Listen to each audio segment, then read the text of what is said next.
هم وأزواجهم في ظلال على الأرائك متكئون لهم فيها فاكهة ولهم ما يدعون سلام قولا من رب رحيم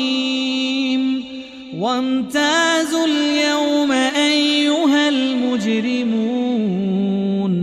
ألم أعهد إليكم يا بني آدم ألا تعبدوا الشيطان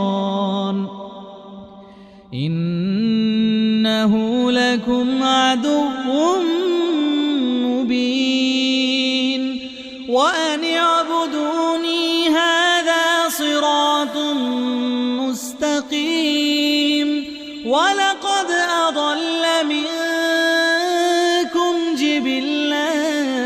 كثيرا أفلم تكونوا تعقلون هذه جهنم التي كنتم توعدون اصلوها اليوم بما كنتم تكفرون اليوم نختم على أفواههم وتكلمنا أيديهم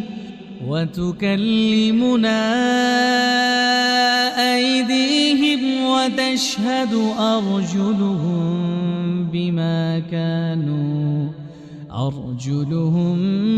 بما كانوا يكسبون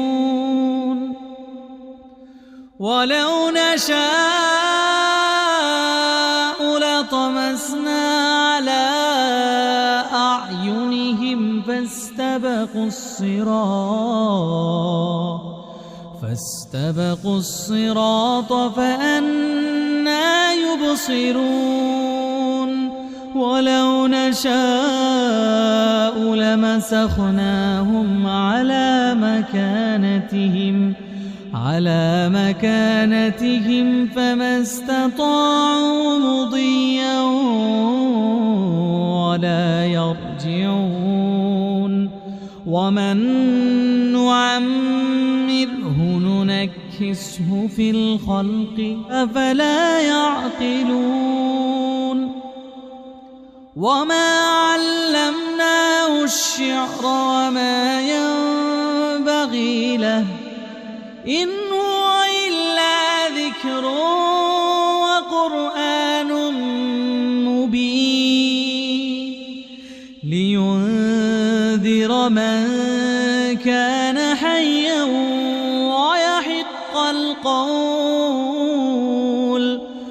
ويحق القول على الكافرين أولم يروا أنا خلقنا لهم مما عملت أيدينا